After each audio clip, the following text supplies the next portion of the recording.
Hello students, मैं हूं दीपक sir. आप देख रहे हैं आर्यभट्ट कोचिंग क्लासेस। तो ये अभी हमारा सेकंड लेक्चर है वेक्टर्स का। वेक्टर्स का एक इंट्रोडक्टरी लेक्चर ऑलरेडी मैं दे चुका हूं, जिसमें हम लोग कुछ बेसिक्स पढ़े थे वेक्टर्स के बारे में, कुछ टाइप्स ऑफ वेक्टर्स पढ़े थे। उसमें से कुछ कॉन्सेप्चुअल क्वेश्चंस मैंने कराया था, पैरेलल वेक्टर्स, इक्वल वेक्टर्स के बीच में कॉन्ट्रास्ट कराया था मैंने। फिर हम लोगों ने सीखा था दो इंपोर्टेंट कॉन्सेप्ट। जो दो इंपोर्टेंट कॉन्सेप्ट ये थे कि एक था parallel shifting of A vector, हम वेक्टर को उसको पैरेलल करके बिना मैग्नीट्यूड चेंज किए कहीं भी शिफ्ट करा सकते हैं। और दूसरा वाला जो इंपोर्टेंट पॉइंट था वो ये था how to find the angle between two vectors. अगर दो वेक्टर हमें कहीं पे भी गिवन हो तो उनके बीच में एंगल हम कैसे निकालेंगे ना, by putting them tail to tail. We will put the tail to tail like this, and whatever the smallest angle will come, that will be the angle between the two vectors। इतना हम पढ़ चुके थे, है ना। और भी बहुत सारे टाइप्स के वेक्टर पढ़े थे, इतना ज्यादा मैं स्ट्रेस नहीं कर रहा हूं उस चीज पे। अभी वाला जो लेक्चर है, आज वाला जो लेक्चर हम पढ़ रहे हैं, ये काफी इंपॉर्टेंट है एप्लीकेशन पॉइंट ऑफ व्यू से।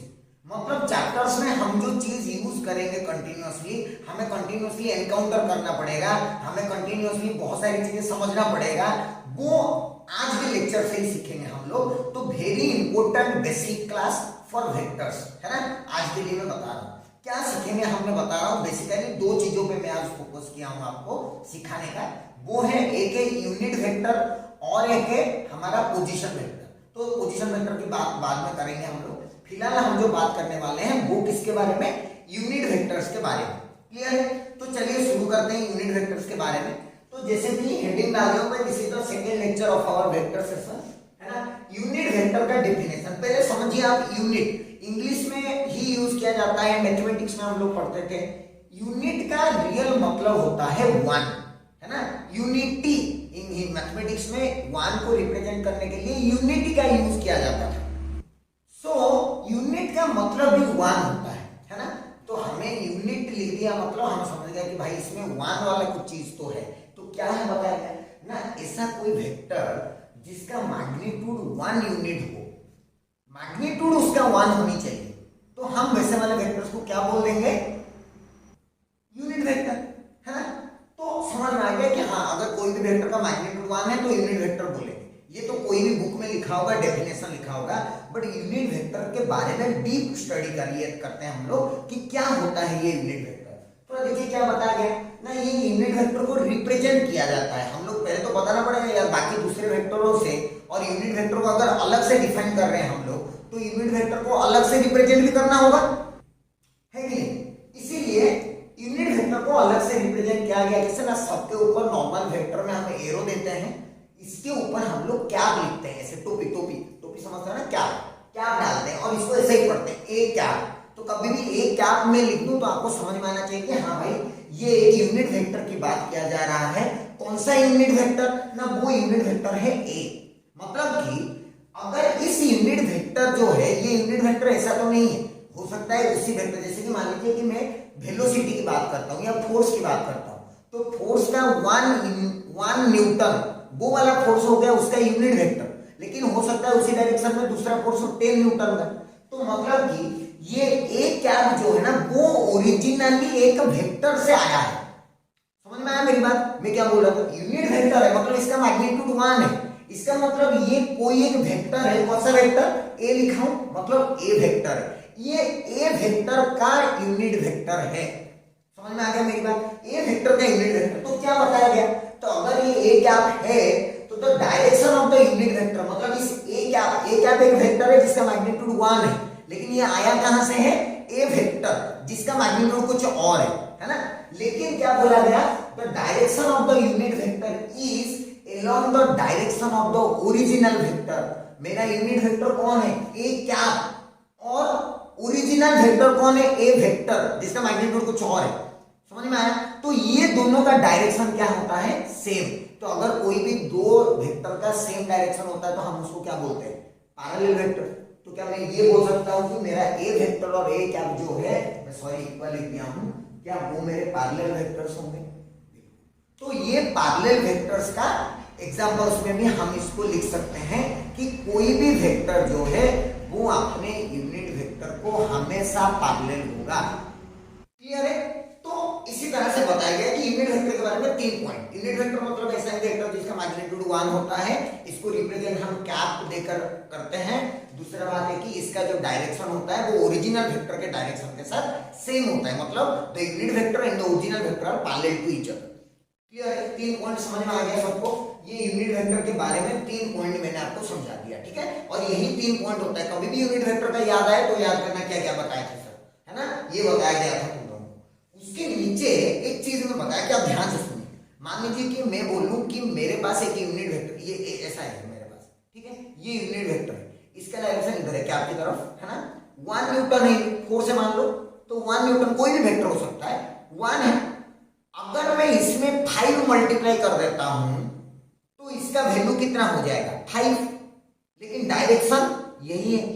इसका मतलब कि मुझे अगर कोई भी एक वेक्टर चाहिए, कितना यूनिट का, 5 का चाहिए था, तो मैं यूनिट वेक्टर में कितना मल्टीप्लाई किया, 5, तो क्या एक वेक्टर बन गया जिसका मैग्नीट्यूड 5 है। तो मुझे जो भी वेक्टर चाहिए मैं कैसे निकालूंगा ना, उसके यूनिट वेक्टर ले लूंगा तो डायरेक्शन मिल गया, और उसमें 1 था, मुझे मैग्नीट्यूड जितना चाहिए, 5 चाहिए, 10 चाहिए, 20 चाहिए, उसको उसमें क्या कर दूंगा, मल्टीप्लाई कर दूंगा, तो क्या मेरा वेक्टर पूरा का पूरा मिल जाएगा मुझे। तो ये बात यहाँ पे वही लिखा कि कोई भी वेक्टर जब हमें लिखना रहता है तो उसका 2 चीजें होता है, उसका मैग्नीट्यूड और एक उसका डायरेक्शन। तो हमें अभी क्या पता चला ना, ए कैप का डायरेक्शन तो ए वेक्टर के अलॉन्ग ही होता है, तो इसलिए मैं ए डायरेक्शन को किससे डिनोट कर दिया, ए कैप। सोचिए ए कैप यूनिट वेक्टर का मैग्नीट्यूड 1 है, तो उसका मैग्नीट्यूड में क्या कंट्रीब्यूशन होगा, कुछ कंट्रीब्यूशन नहीं। मैं मैग्नीट्यूड को अभी मुझे 5 वाला वेक्टर चाहिए तो 5 मल्टीप्लाई किया, तो क्या any vector can be represented as a multiplication of its magnitude and unit vector. तो यहां से मुझे यूनिट वेक्टर का फॉर्मूला मिला। क्या मिला यूनिट वेक्टर का फॉर्मूला ना, A cap equal to A vector by mod ए।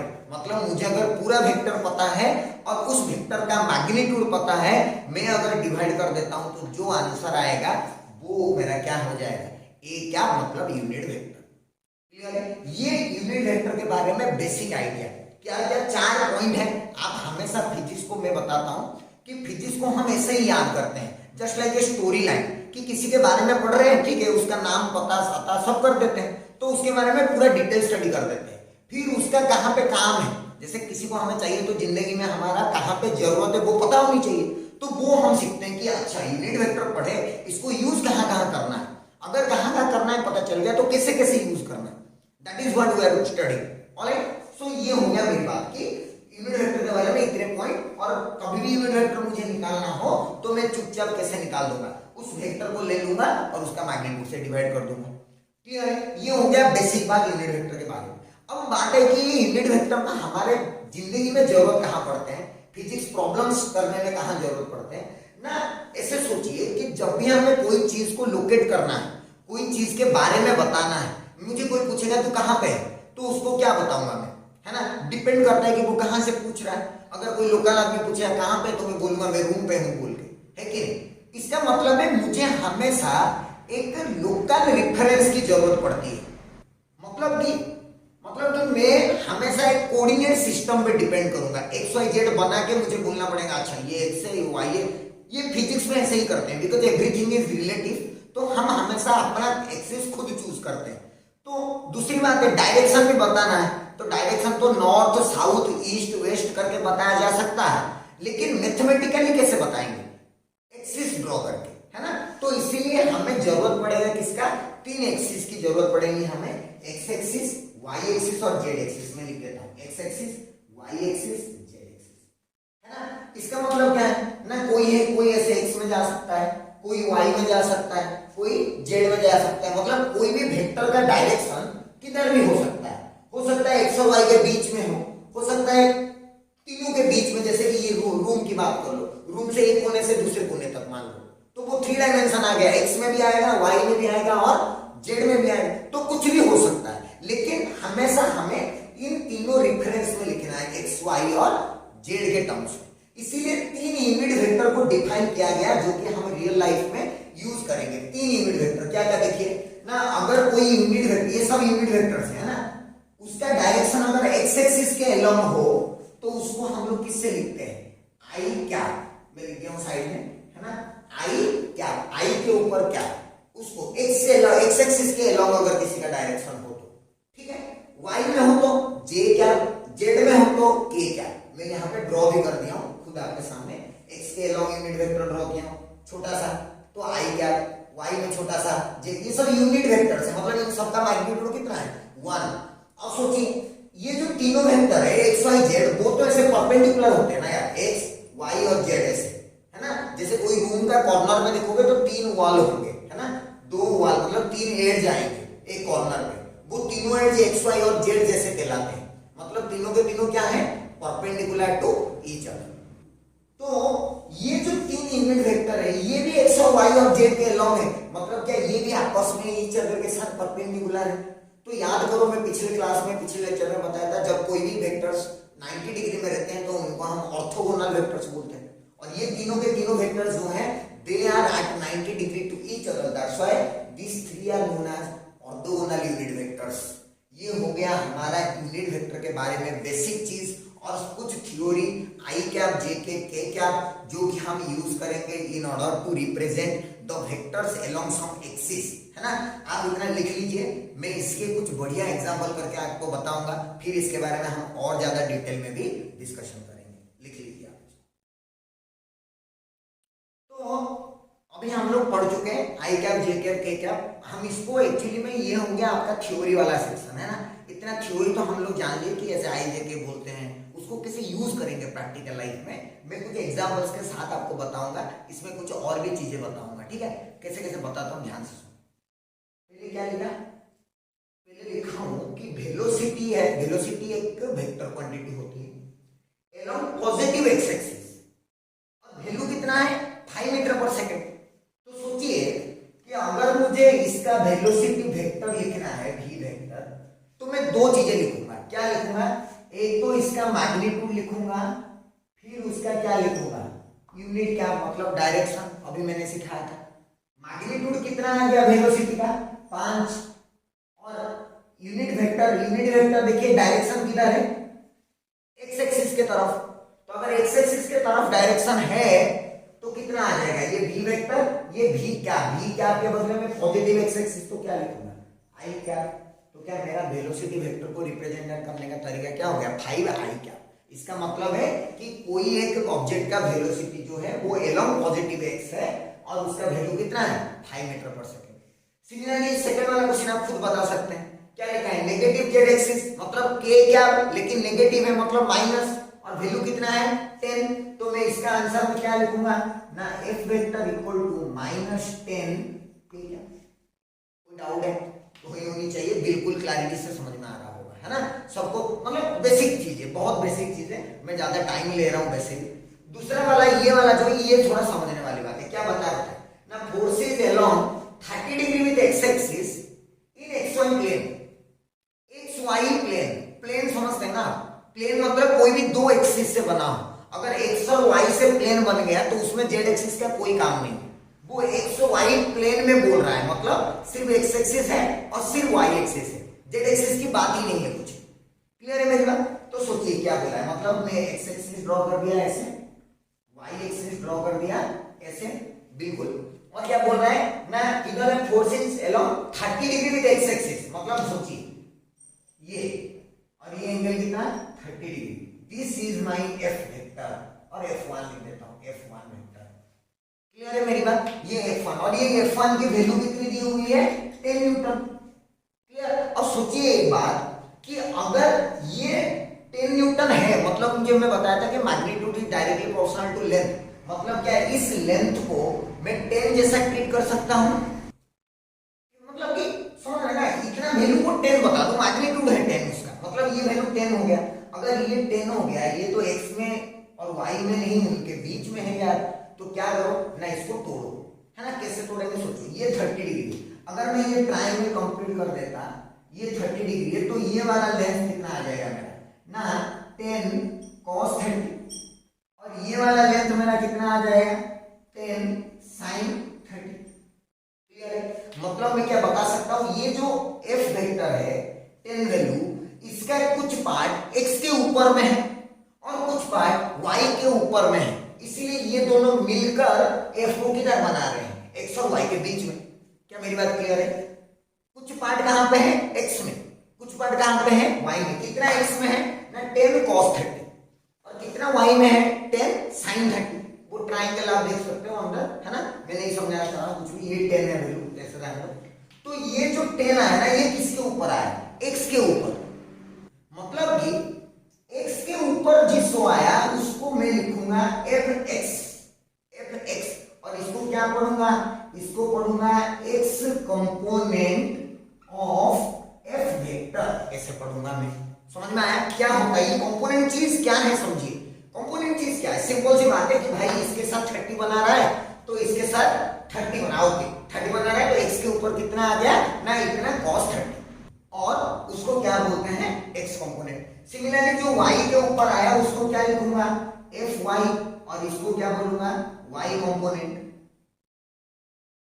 समझ में आ गया, क्लियर? अब सोचिए ये 30 है तो ये एंगल कितना आता, 60 आता, तो क्या मैं इसको 10 cos 60 भी लिख सकता था, है ना। तो x के साथ 30 बनाया तो x के एलॉन्ग कंपोनेंट कितना आ गया, 10 cos।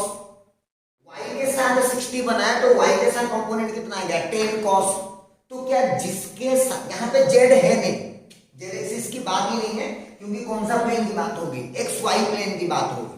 अगर एक्स वाई प्लेन की बात नहीं होती, मान लीजिए एक्स वाई प्लेन की बात नहीं होती, तीनों डायरेक्शन में होती, है ना। मैं चाहूंगा तो एक एग्जांपल यहाँ पे बता दूंगा, कोई बड़ी बात नहीं है, तब जेड जरूरत पड़ना पड़ेगा हम लोगों को। अभी क्या बात हो रही है, एक्स और वाई में, तो मैंने देखा कि भाई एक्स के साथ कितना बना रहा है, 30, इसलिए मैं क्या लिख दिया, 10 cos 30। वाई के साथ कितना बना रहा है, 60, इसीलिए मैं कितना रख दिया, 10 cos 60। या फिर एक्स वाला एंगल का साइन भी रख लो, चलेगा, कोई प्रॉब्लम नहीं है। ये वैल्यू तो इनको बोलते हैं हम कंपोनेंट्स। जैसे कि और एक एग्जांपल बताता हूं, है ना। ये समझ में आ गया ना आपको, मैं क्या बता रहा हूं, ये एफ इसका वैल्यू ढूंढ लो, इसका वैल्यू 10 cos 30, cos 30 का वैल्यू होता है √3/2, तो इसका वैल्यू कितना आएगा, 5√3, और इसका वैल्यू कितना आ जाएगा, ये आ जाएगा sin 30 इज हाफ, तो ये आ जाएगा 5।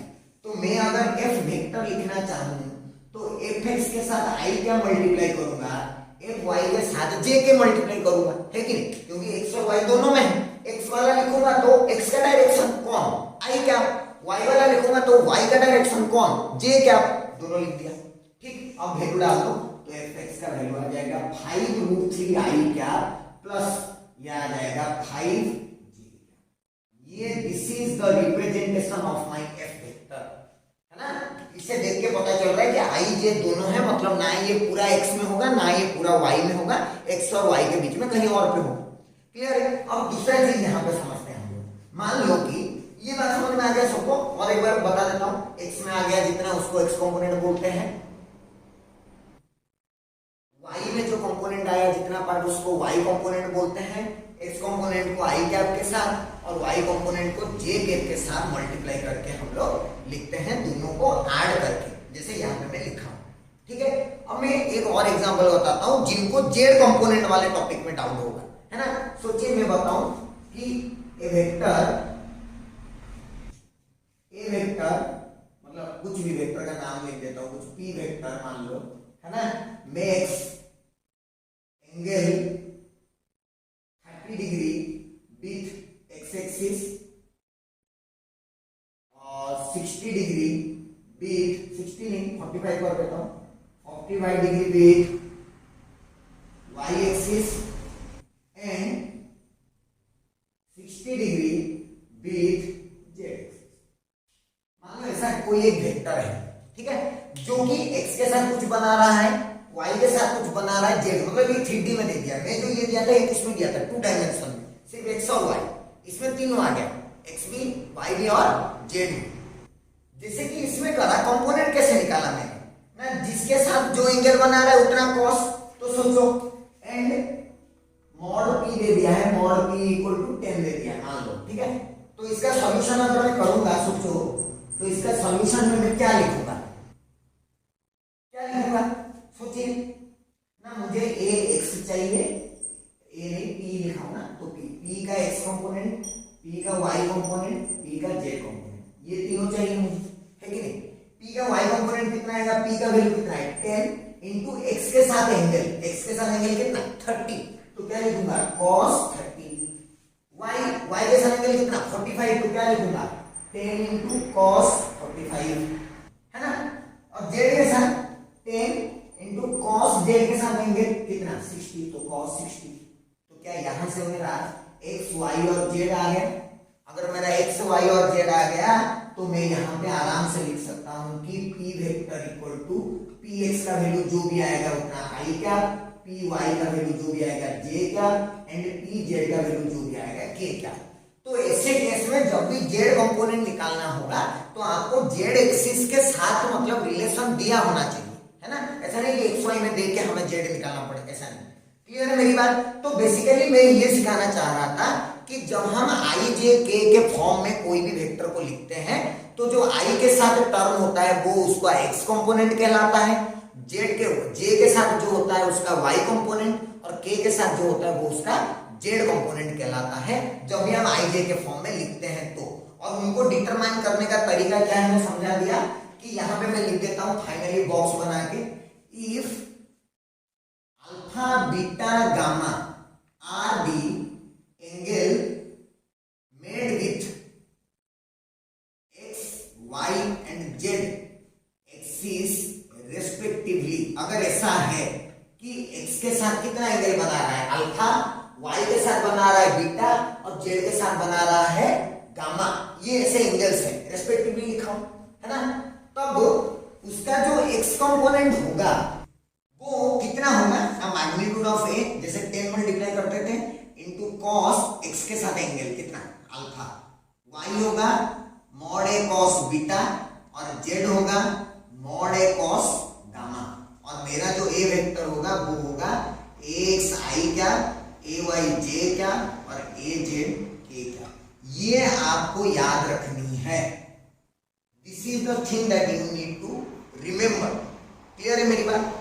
इतना हमें याद रखना पड़ेगा कि कभी भी दिया होता है तो उसका मतलब क्या होता है और कैसे। इसमें और एक चीज इंपोर्टेंट है, मैं लिखवा देता हूं आपको यहाँ पे। अगर कभी भी a वेक्टर इक्वल टू ऐसे दिया है, ये वाला टर्म है ना, ऐसे दिया है कभी भी a वेक्टर axi क्या, ayj क्या, azk क्या।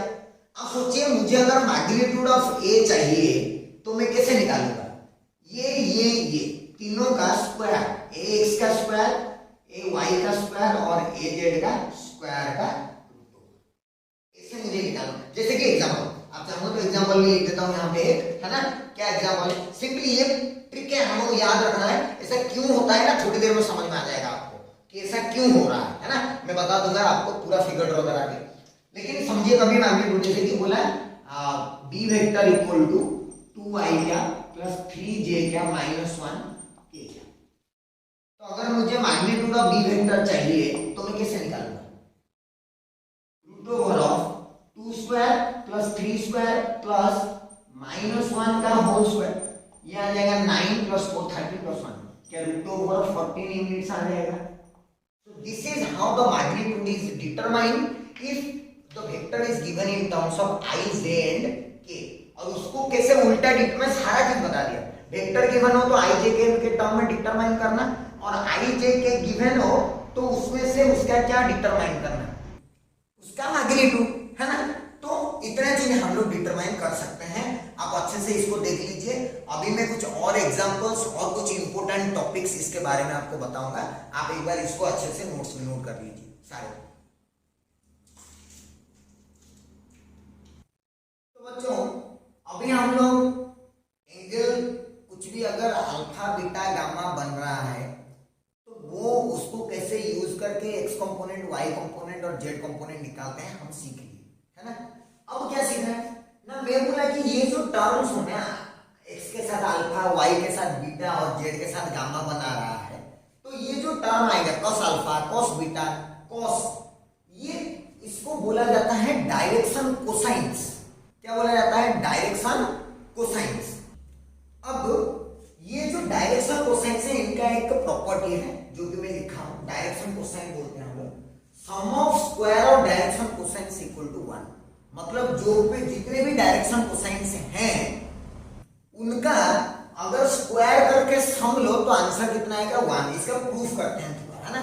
ये कि sum of direction cosines equal to 1 कैसे ना देखा मैंने बोला कि x का मतलब भाई मॉड ए cos अल्फा होता है, अभी बताया मैंने, है ना। अगर x के साथ अल्फा बनाया, y के साथ बीटा, वैसे a y a z लिख दिया। अब बोला कि जो मुझे मैग्नीट्यूड चाहिए कोई भी वेक्टर का, तो मैं क्या करता हूँ ना, तीनों कंपोनेंट का स्क्वायर लेके रूट ओवर लेता हूँ। x स्क्वायर y स्क्वायर अभी बताया था हमने, रूट ओवर लिया। x के बदले रख दिया मॉड ए cos अल्फा स्क्वायर करके, इसका स्क्वायर फिर इसका स्क्वायर, तीनों को स्क्वायर करके रखा और फिर रूट ओवर इधर ले आया तो ये भी स्क्वायर हो गया। तो मॉड स्क्वायर क्या तीनों में से कट जाएगा, कैंसिल आउट हो जाएंगे, तो बचा कैसे cos square alpha plus cos square beta plus cos square gamma, और उसका वैल्यू कितना आया 1। तो ये एक प्रूफ है जो कि हम लोग समझते हैं कि हाँ भाई ये प्रूफ है, मतलब ठीक है। Sum of the squares of direction cosines will be always equal to 1। और डायरेक्शन कोसाइंस क्या है वो मत भूलिएगा कि x के साथ y के साथ और z के साथ बनाने वाले एंगल का cos लेना है हम लोग। क्लियर है मेरी बात। अब इसका एक दूसरा एस्पेक्ट है, वो भी समझ लेते हैं हम लोग। कैसे ना, मैं बताया कि अगर मुझे कभी भी यूनिट वेक्टर चाहिए तो कैसे लिखूंगा, a vector by mod A, क्योंकि a vector equal to mod A into a cap, तो a cap equal to a vector by mod A. Clear है यहां तक। अब सोचिए a वेक्टर क्या होता है, कुछ भी ऐसे ax ay az i cap j cap k cap में गिवन होगा। और मॉड ए कैसे निकालना है हम लोग को ना, मॉड ए निकालने का तरीका क्या होता है, मॉड ए निकालने का यहां पे लिख सकता हूं रूट ओवर ऑफ ax का स्क्वायर ay का स्क्वायर और az का स्क्वायर, ऐसे भी निकाल सकता हूं आराम से, है ना। तो मॉड ए डाल दिया यहां पे, तो क्या मेरा ऐसा वाला टर्म दिख जाएगा, this is the way to calculate the unit vector. मैं एग्जांपल भी करके बता दूंगा, this is the way to calculate the unit vector. तो ये मैंने कर दिया। अब मैं मॉड ए को क्या कर सकता हूं ना, सेपरेट करके हर किसी के नीचे लिख सकता हूं। तो मैंने लिख दिया mod A mod A mod ए। अब ax बाय मॉड ए जो है, इधर से देखिए ax बाय मॉड ए, उसका वैल्यू कितना आ जाएगा मेरा cos है नहीं। तो मैं ax बाय मॉड ए पे क्या लिख सकता हूं, cos अल्फा, इधर cos बीटा और इधर cos गामा। ये किसकी वैल्यू है, a कैप का। और a कैप क्या होता है, यूनिट वेक्टर, मतलब इसका मैग्नीट्यूड 1 आना चाहिए। तो i j k वालों को स्क्वायर करके ऐड कर दूंगा तो क्या आएगा 1। ये अदर एस्पेक्ट है। ये मैंने क्या सिखा रहा था आपको ना, ये फॉर्मूला और ये फॉर्मूला याद रखने के लिए कि कभी भी हमें अगर यूनिट वेक्टर डिटरमाइन करना हो तो हम कैसे डिटरमाइन करते हैं उसके बारे में बात होगी। क्लियर है मेरी बात। तो ये आप अगर लिख लिए हो तो मैं आपको एक एग्जांपल फटाफट अभी का अभी करा देता हूं, देख लीजिए मैं क्या कराता हूं, है ना।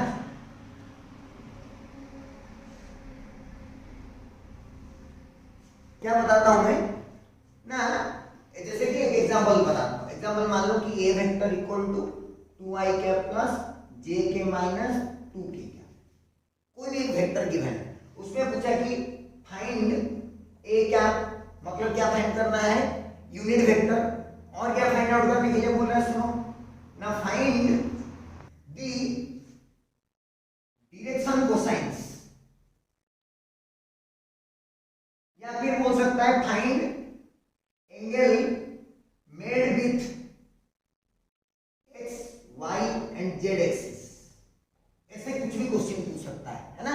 मैं तीनों क्वेश्चन आपके सामने रख दिया हूं। अब इसको सॉल्यूशन करते हैं हम लोग। तो जिन लोगों को समझ में आ गया है पूरा लेक्चर, तो वो लोग पॉज करें और वीडियो को खुद से सॉल्व करें क्वेश्चन को, है ना। मैं बता देता हूं अभी कि कैसे सॉल्व करना है। सिंपल सी बात है कि मुझे अगर मैं सॉल्यूशन बताता हूं, ध्यान से सुनिए, फटाक से बता दूंगा। जो a कैप है उसको क्या लिखूंगा, a वेक्टर बाय मॉड है ना। a वेक्टर ऊपर क्या है 2i cap plus j cap minus 2k cap by mod क्या लिखूंगा ना, याद करो i j k में जो होगा उनका स्क्वायर का रूट ओवर, तो 2 square plus 1 square plus 2। Clear है। तो नीचे आ जाएगा 8 प्लस 8 1 9 आ जाएगा। तो मेरा आंसर आ जाएगा a cap equal to 2/3 i cap plus 1/3 j cap minus 2/3 k cap. क्या ये आ जाएगा मेरा क्या, यूनिट वेक्टर। क्लियर है मेरी बात। अब सोचो अगर यूनिट वेक्टर ये आ गया तो हम इस यूनिट वेक्टर को कंपेयर करते हैं इससे कि यूनिट वेक्टर क्या होता है, cos alpha cos beta cos gamma.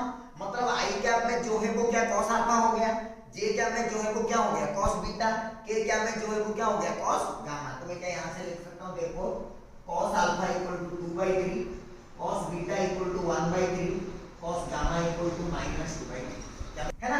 तो इसी हिसाब से हम लोग को अपना डायरेक्शन कोसाइंस भी मिल गया। डायरेक्शन कोसाइंस से 2/3 1/3 -2/3। अब एंगल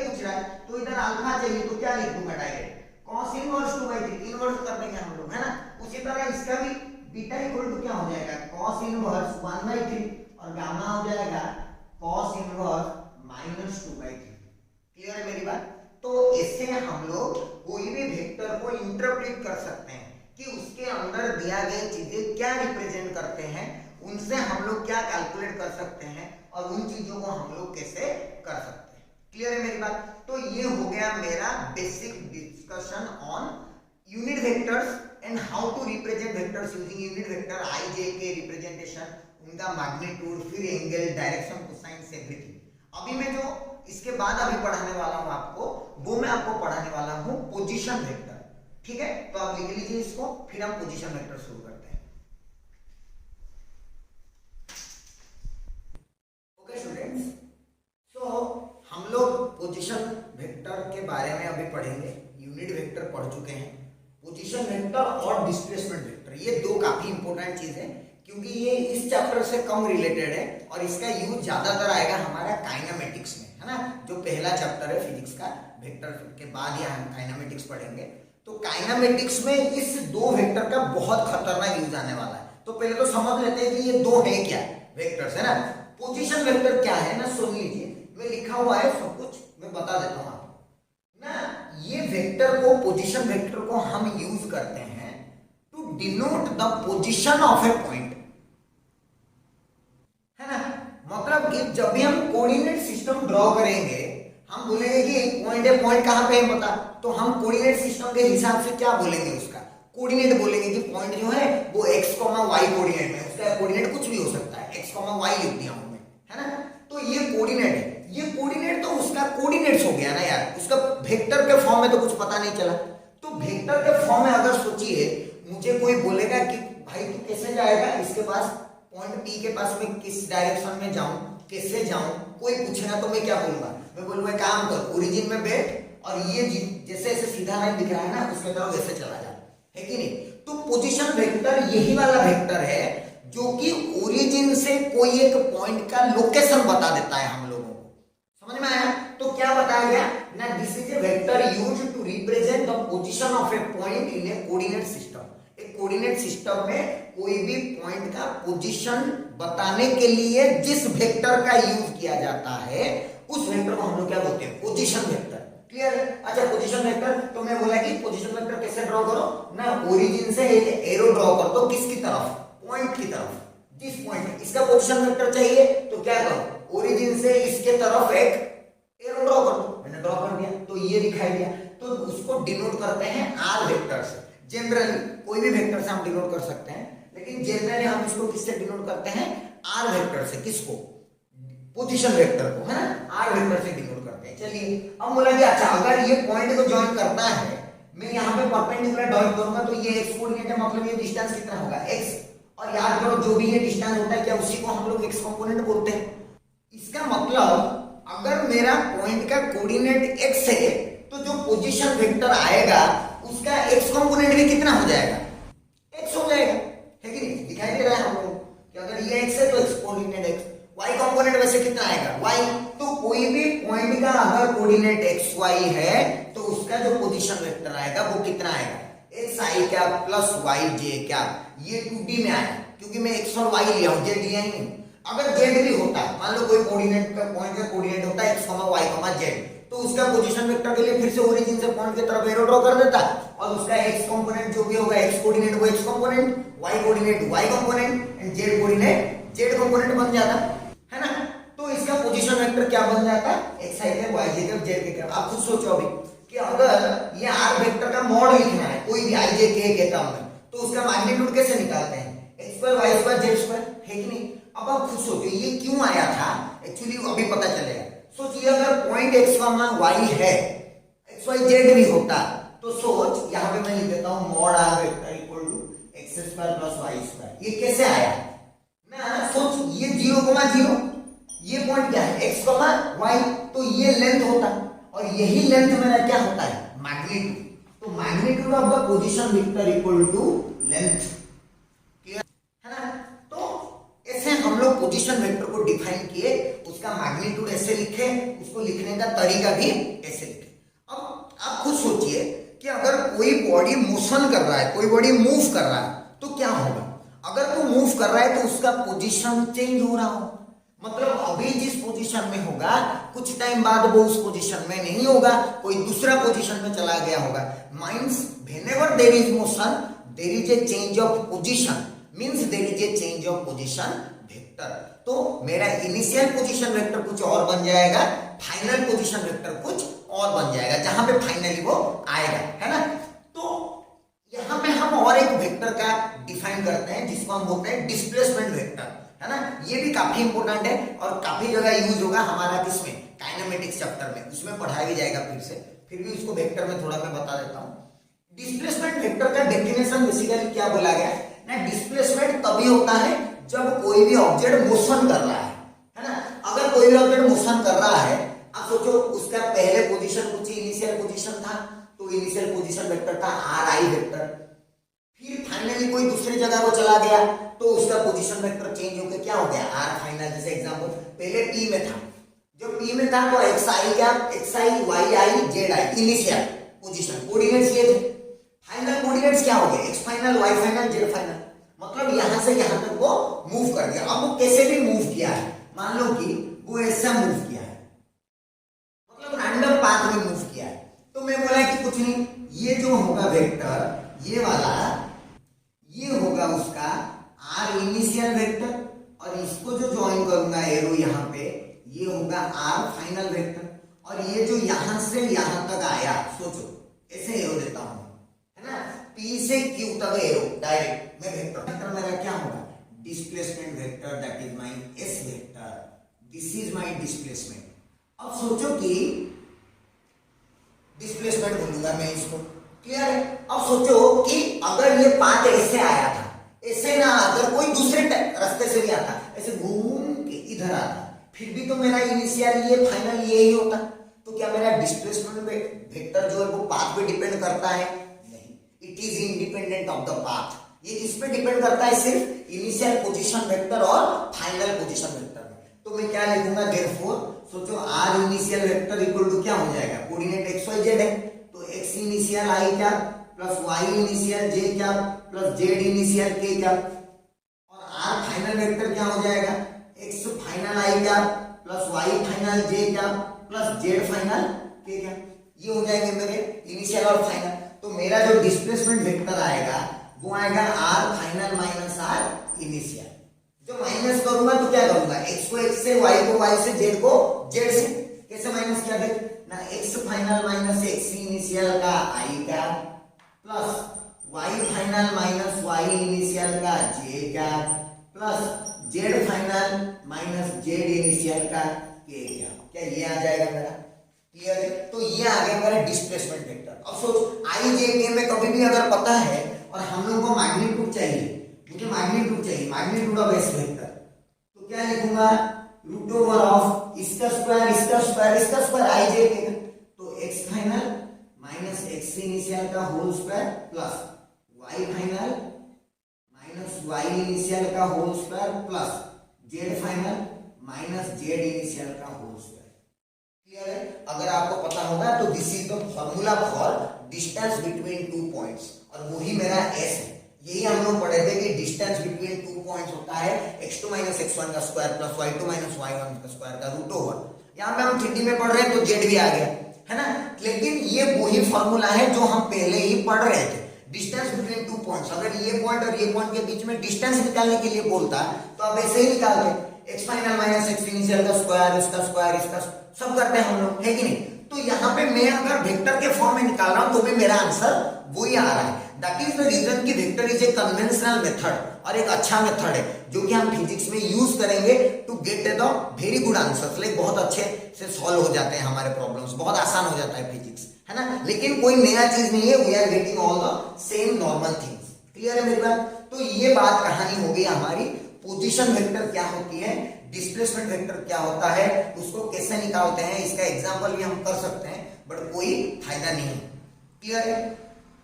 इसीलिए हम लोग इसे इतना में मैं छोड़ देता हूं इसको। एग्जांपल्स आपको वैसे भी मिलेंगे काफी छोटे मोटे बुक्स में, बाकी कोई बड़ी बात नहीं है इसमें, ये सब आप कर सकते हैं, है ना। और बाकी पोजीशन वेक्टर, लेकिन ये सब याद रखने वाली बात है जो कि हम लोग को आगे वाले चैप्टर में मदद में आने वाली है, ठीक है। तो ये हो गया हमारा एक सेक्शन। अब जो नेक्स्ट लेक्चर मेरा आएगा उसमें हम लोग ऑपरेशन ऑफ वेक्टर्स पढ़ेंगे। ऑपरेशन का वेक्टर्स का मतलब addition of vectors, subtraction of vectors, multiplication of vectors, उनके प्रॉपर्टीज, ऑल दैट हम लोग पढ़ेंगे। ठीक है, तो इतना सब कुछ आपको याद रहना चाहिए। Magnitude, direction cosines, position vector, displacement vector, sum of the square of direction cosines equal to 1, unit vector, everything आपको याद होनी चाहिए, तभी जाके हम लोग नेक्स्ट क्लास में कंप्लीटली एडिशन ऑफ वेक्टर्स खत्म कर देंगे। क्लियर है मेरी बात? चलिए, तो मैं आज के लिए इतना ही रखता हूं, मिलेंगे नेक्स्ट क्लास में।